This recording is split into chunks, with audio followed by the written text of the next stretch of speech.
उप मुख्यमंत्री और जिले की प्रभारी मंत्री दिया कुमारी ने राज्य सरकार के 1 साल का कार्यकाल पूरा होने पर अजमेर जिले के सूचना केंद्र की नवनिर्मित आर्ट गैलरी में जिला स्तरीय प्रदर्शनी का शुभारंभ किया। जिला विकास पुस्तिका का विमोचन भी किया। इस आर्ट गैलरी को जवाहर कला केंद्र की तर्ज पर विकसित करने के लिए प्रस्ताव बनाने के निर्देश दिए गए। तो वहीं उप मुख्यमंत्री दिया कुमारी ने जिला विकास प्रदर्शनी में विभागवार लगाई गई स्टॉल्स का अवलोकन किया। इसमें सूचना और जनसंपर्क विभाग, पंचायती राज और ग्रामीण विकास की ओर से प्रधानमंत्री आवास योजना के तहत कृषि विभाग द्वारा उन्नत फसल के बीज और उत्पाद सहित जिले के पंच गौरव प्रदर्शन स्टॉल का भी अवलोकन किया। इसमें एक जिला, एक उपज में गुलाब, एक प्रजाति नीम, एक उत्पाद ग्रेनाइट, एक खेल कबड्डी एवं एक पर्यटक स्थल पुष्कर के कियोस्क की सराहना की।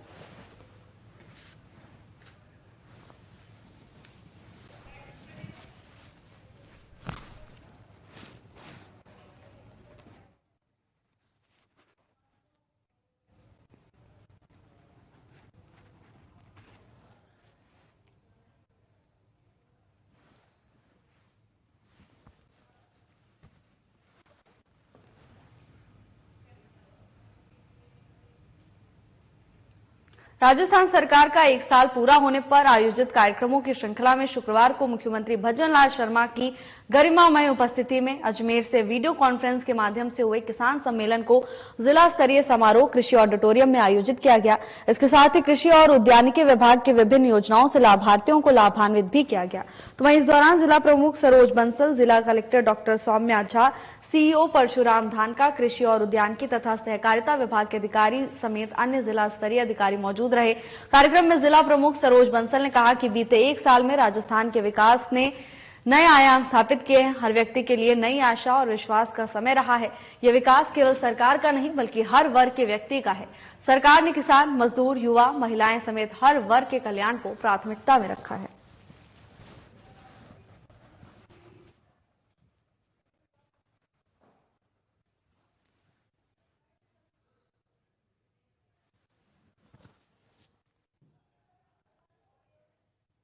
सम्मेलन यहाँ है जो माननीय मुख्यमंत्री जी पूरे साल भर उनके सरकार बनने के उपलक्ष्य में पूरे 7 दिवसीय प्रोग्राम चल रहे हैं। कल भी यहाँ युवा महोत्सव रखा गया था। आज किसानों को सशक्त और मजबूत बनाने के लिए, किसानों के चेहरे पर मुस्कान लाने के लिए उनके खाते में डायरेक्ट पैसे जा रहे हैं। उसके लिए आज यह प्रोग्राम रखा गया है। तारबंदी हो, मेड़बंदी हो, फार्म पौंड हो, यहाँ सभी पूरे जिले में करोड़ों की तादाद में यहाँ पैसे किसानों के खाते में ट्रांसफर हुए। आज कई तरह की योजनाओं के लिए किसानों को और लाभार्थियों को चेक दिए गए हैं। किस तरह के क्या-क्या प्रोग्राम के क्या-क्या चेक? किसानों को आज तारबंदी के लिए 160 लाख रुपए दिए गए हैं और जो फार्म पौंड है उसे 998 किसानों को 197 लाख रुपए दिए गए हैं। आधुनिक खेती के संयंत्र 235 किसानों को 21 लाख रुपए दिए गए हैं और 14 किसानों के खाते में जो स्थायी फार्म बेड संरक्षण है उनके 7 लाख रुपए हैं और जो बालिका शिक्षा प्रोत्साहन के लिए 397 बालिकाओं को 63 लाख रुपए के चेक यहाँ से वितरित किए गए।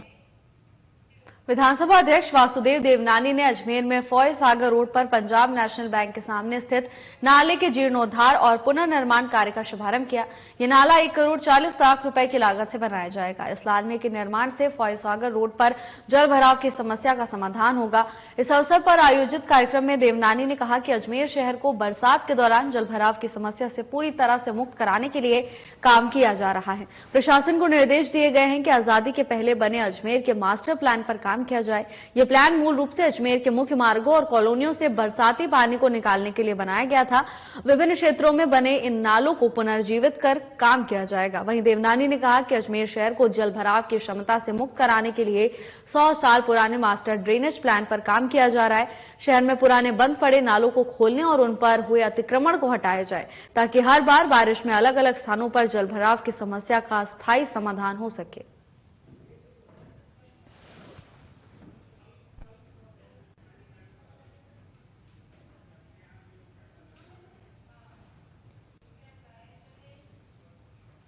राज्य सरकार के 1 वर्ष कार्यकाल पूर्ण होने पर होने वाले विविध कार्यक्रमों के तहत जनजातीय क्षेत्रीय विकास विभाग मंत्री और डूंगरपुर जिला प्रभारी मंत्री बाबूलाल खराड़ी ने जिला विकास प्रदर्शनी और पंचगौरव प्रदर्शनी का फीता काटकर शुभारंभ किया। इस अवसर पर गणमान्य अतिथि विधायक सागवाड़ा शंकरलाल डेचा और जिला कलेक्टर अंकित कुमार सिंह मौजूद रहे। कार्यक्रम का प्रारंभ राज्य स्तरीय कार्यक्रम के वर्चुअल प्रसारण से हुआ, जिसमें मुख्यमंत्री भजन लाल शर्मा ने किसान सम्मान निधि की द्वितीय और तृतीय किस्त का डीबीटी हस्तांतरण किया और अन्य योजनाओं में लाभान्वित करते हुए संवाद किया।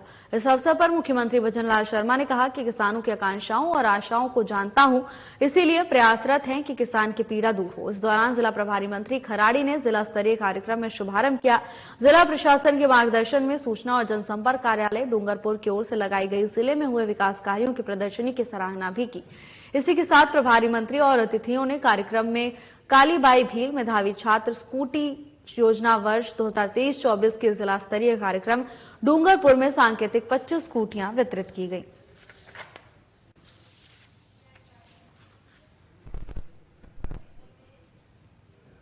राजधानी जयपुर में 17 दिसंबर को होने वाले कार्यक्रम में कार्यकर्ताओं की व्यवस्थाओं को लेकर बीजेपी प्रदेश कार्यालय में संयोजक राजेंद्र राठौड़ के नेतृत्व में एक बैठक का आयोजन किया गया। बीजेपी के वरिष्ठ नेता और कार्यक्रम संयोजक राजेंद्र राठौड़ ने बताया कि बीजेपी सरकार के सफलतम 1 साल पूरा होने और आरएसपी परियोजना का शिलान्यास के लिए प्रधानमंत्री नरेंद्र मोदी 17 दिसंबर को राजधानी के दादिया में आएंगे। ऐसे में प्रदेश के हर जिले, मंडल और बूथ स्तर से प्रधानमंत्री नरेंद्र मोदी के कार्यक्रम में शामिल होने के लिए बड़ी संख्या में बीजेपी कार्यकर्ता आएंगे। बीजेपी कार्यकर्ताओं की सुविधाओं और कार्यक्रम के सफल आयोजन के लिए बीजेपी प्रदेश अध्यक्ष मदन राठौड़ ने पार्टी के पदाधिकारियों को समुचित व्यवस्था करने के लिए निर्देशित किया है।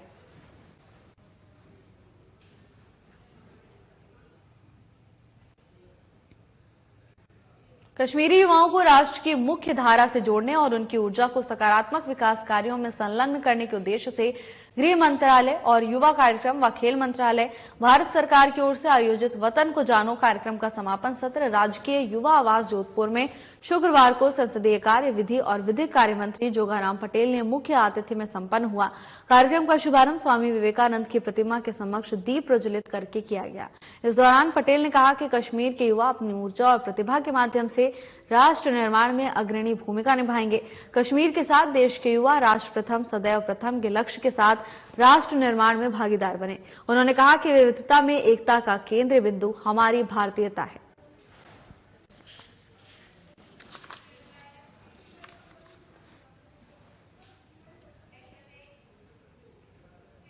जोरावर सिंह गेट स्थित राष्ट्रीय आयुर्वेद संस्थान की ओर से देश के प्रकृति परीक्षण अभियान में आम जन का बड़ी संख्या में प्रकृति परीक्षण किया जा रहा है। राष्ट्रीय आयुर्वेद संस्थान के चिकित्सकों की ओर से लगभग 20 से अधिक संस्थानों में 12,000 से अधिक लोगों का प्रकृति परीक्षण किया गया। अभियान के अंतर्गत राष्ट्रीय आयुर्वेद संस्थान के चिकित्सकों के द्वारा जयपुर के साथ अन्य जिलों के सरकारी और निजी संस्थान, कार्यालय, शिक्षण संस्थान, मीडिया संस्थानों में आमजन के बड़ी संख्या में प्रकृति परीक्षण किया गया। देश का प्रकृति परीक्षण अभियान को लेकर राष्ट्रीय आयुर्वेद संस्थान के कुलपति प्रोफेसर संजीव शर्मा ने बताया कि हमारे शरीर से वात, पित्त और कफ की प्रकृति की जानकारी के लिए देश का प्रकृति प्रशिक्षण अभियान के अंतर्गत अधिक से अधिक लोगों का प्रकृति परीक्षण किया जा रहा है। उन्होंने बताया कि अब तक 70,000 से ज्यादा लोगों का प्रकृति परीक्षण राष्ट्रीय आयुर्वेद संस्थान की ओर से किया जा चुका है और जल्द से जल्द अधिक से अधिक लोगों का परीक्षण किया जाएगा।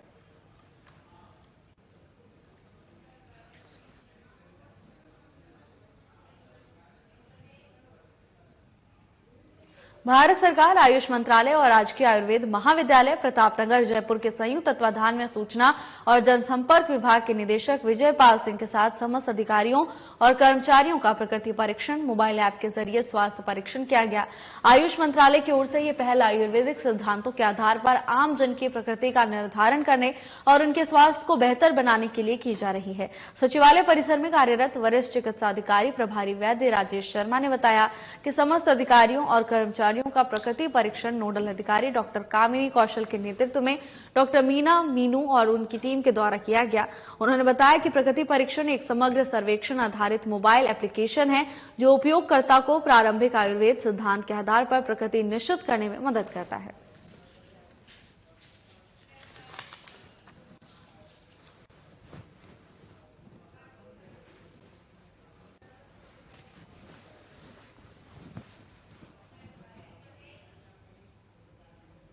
राजगढ़ अभिभाषक मंडल की सत्र 2024-25 की नवीन कार्यकारिणी के चुनाव शुक्रवार को शांतिपूर्ण संपन्न हो गए। सहायक चुनाव अधिकारी जितेंद्र सैनी ने बताया कि चुनाव में मनीष यादव अध्यक्ष, सुंदरलाल बैरवा उपाध्यक्ष, धर्मेंद्र कुमार गुरु सचिव, पुखराज शर्मा सह सचिव एवं हरिओम सैनी अंकेक्षक चुने गए हैं। कार्यकारिणी के अध्यक्ष पद के प्रत्याशी मनीष यादव ने 43 मत प्राप्त कर अपने प्रतिद्वंदी भूपेंद्र शर्मा को 11 मतों के अंतर से हराकर अध्यक्ष पद की सीट पर कब्जा कर लिया। उपाध्यक्ष पद के प्रत्याशी सुंदरलाल बैरवा ने 63 मत प्राप्त कर सत्येंद्र सहदावत को 34 मतों के अंतर से परास्त कर सीट पर विजय प्राप्त की। तो वहीं सचिव पद के प्रत्याशी धर्मेंद्र कुमार गुरु ने 59 मत प्राप्त कर अपने प्रतिद्वंदी सुरेंद्र कुमार बैरवा को 20 मतों से हराकर सचिव पद की सीट पर जीत हासिल की। इसके साथ ही सह सचिव पद के प्रत्याशी पुखराज शर्मा ने 59 मत प्राप्त कर अलका सैनी को 22 मतों के अंतर से हराकर सह सचिव की सीट पर कब्जा किया है। अभिभाषक मंडल के चुनाव सत्र 2024-25 के आज संपन्न हुए, जिसमें 6 पद थे, जिनमें से एक पद कोषाध्यक्ष पहले ही निर्वाचित कर दिया गया था। 5 पदों पर आज चुनाव हुए, वोटिंग हुई थी और उसका रिजल्ट हमने अभी अनाउंस किया है, जिसमें अध्यक्ष पद पर श्री मनीष यादव जी को विजयी घोषित किया गया है और उपाध्यक्ष पद पर श्री सुंदरलाल बैरवा जी और सचिव पद पर धर्मेंद्र कुमार शर्मा जी और सह सचिव पद पर पुखराज शर्मा जी व ऑडिटर पर श्री हरिओम सैनी जी को निर्वाचित घोषित किया है। मतदान शांतिपूर्ण ढंग से हुआ है, पूरी पारदर्शिता के साथ कराया गया है और पूरा अभिभाषक मंडल इससे खुश है। कितने मतदाता थे, कितने लोगों ने मतदान? टोटल इसमें 125 मतदाता थे, जिनमें से 120 मतदाताओं ने इसमें अपने मत का प्रयोग किया था और बिल्कुल निष्पक्ष तरीके से ये चुनाव संपन्न हुआ। बीजेपी प्रदेश अध्यक्ष मदन राठौड़ ने बयान दिया। उन्होंने कहा कि प्रधानमंत्री नरेंद्र मोदी ने पशुओं में आने वाली महामारी के नियंत्रण और उपचार के लिए G20 महामारी निधि परियोजना को शुरू कर पशुपालकों को बड़ी राहत दी है। इस परियोजना के माध्यम से जहां एक ओर पशुओं में रोग निगरानी प्रारंभिक चेतावनी प्रणाली को सुदृढ़ किया जाएगा, तो वहीं दूसरी ओर महामारी के नियंत्रण के लिए आवश्यक प्रयास करने के साथ औषधियों की व्यवस्था की जाएगी। इसके लिए 25 मिलियन अमेरिकी डॉलर के अनुदान की व्यवस्था की गई है। राज्यसभा सांसद मदन राठौड़ के सवाल के जवाब में पशुपालन और डेयरी मंत्री राजीव रंजन सिंह ने यह जानकारी दी है।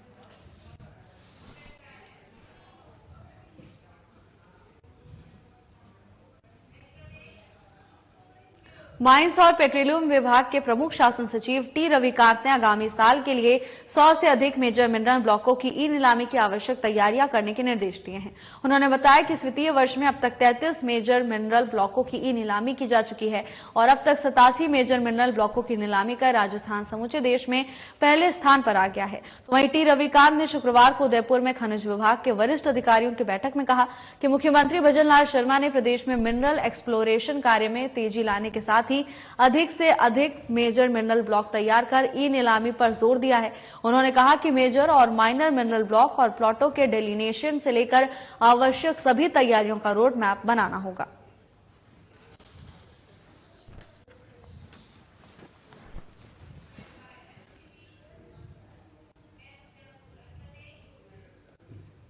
जयपुर क्षेत्र के दांतली गांव के वीर तेजाजी मंदिर प्रांगण में शुक्रवार को वीजीओ हॉस्पिटल और रिसर्च सेंटर के तत्वाधान में निःशुल्क स्वास्थ्य शिविर का आयोजन किया गया। शिविर ऑर्गेनाइजेशन के कन्वीनर डॉक्टर एसके मीना ने बताया कि शिविर में स्त्री रोग विशेषज्ञ डॉक्टर मीणा आहूजा, हड्डी रोग विशेषज्ञ डॉक्टर ईश्वर मीणा, दंत चिकित्सक डॉक्टर विवेक चौहान, फिजियोथेरेपिस्ट डॉक्टर विक्रम पाटीदार की ओर से मरीजों की जांच कर उनको उचित उपचार और सलाह दी गई है। इसी प्रकार कैंप में जोड़ों के दर्द, आंख, शुगर और ब्लड की निःशुल्क जांच कर मरीजों को उचित परामर्श दिया गया। मेडिकल टीम में सौरभ जोशी, गौरव शर्मा, शुभम शेखावत, अजीत सिंह शेखावत और रोजी कुमारी उपस्थित रहे। आपको बता दें कि शिविर में करीब 350 मरीज की निःशुल्क जांच कर परामर्श दिया गया।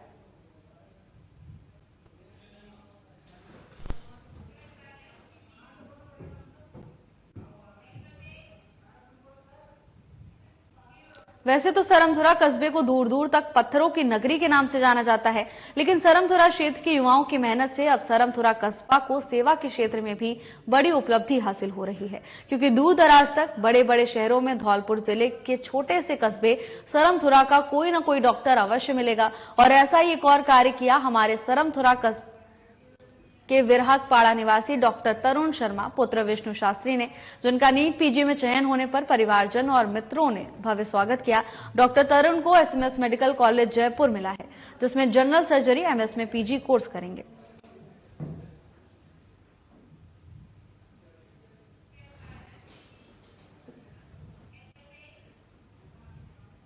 सरमधुरा उपखंड के अंतर्गत मथारा गांव में 13 दिसंबर को बाबू महाराज के मंदिर को टाइगर रिजर्व में लिए जाने पर ग्रामीणों ने अपना विरोध जताया। इसके साथ ही ग्रामीणों ने कहा कि धौलपुर करौली के गांव को करौली धौलपुर टाइगर रिजर्व क्षेत्र में लिया जा रहा है। इसके विरोध में विशाल महापंचायत का आयोजन हुआ, जिसमें दोनों जिलों से सर्व समाज से 1000 से अधिक लोगों ने भाग लिया। इस महापंचायत में निर्णय लिया गया कि जल जंगल जमीन का संरक्षण हमने किया है और इसके मालिक हम ही रहेंगे। इस समय सरकारों का जो सहयोग करेगा वो भी क्षेत्र का विरोधी होगा। इस दौरान बसेली विधायक संजय कुमार जाटव ने कहा कि मैं क्षेत्र के लोगों के साथ हूं और किसी भी कीमत पर इस क्षेत्र को टाइगर रिजर्व क्षेत्र घोषित नहीं होने दिया जाएगा।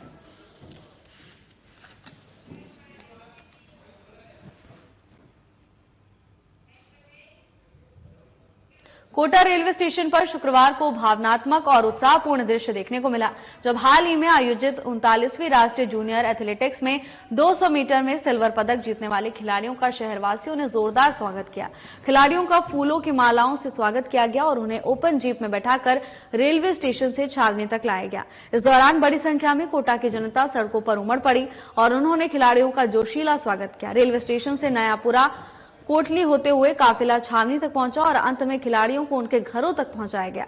ये स्वागत समारोह केवल एक खेल आयोजन की सफलता का जश्न नहीं था, बल्कि कोटा शहर के लोगों की एकता, समर्थन और खेल प्रतिभाओं के प्रति गहरे सम्मान का भी प्रतीक बना। इस अवसर पर मौजूद लोगों ने खिलाड़ियों की उपलब्धियों पर गर्व व्यक्त किया और उनके उज्जवल भविष्य की कामना की।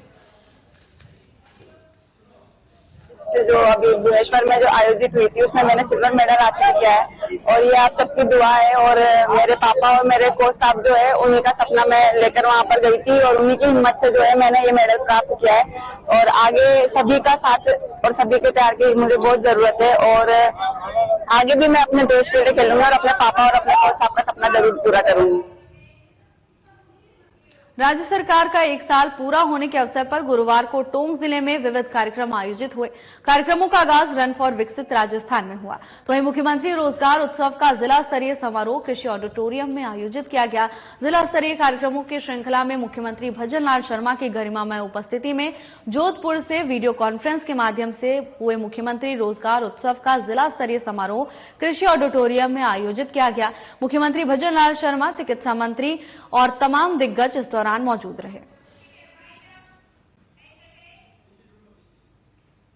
फिलहाल के लिए बस इतना ही। जल्द हाजिर होंगे नई अपडेट्स के साथ। नमस्कार।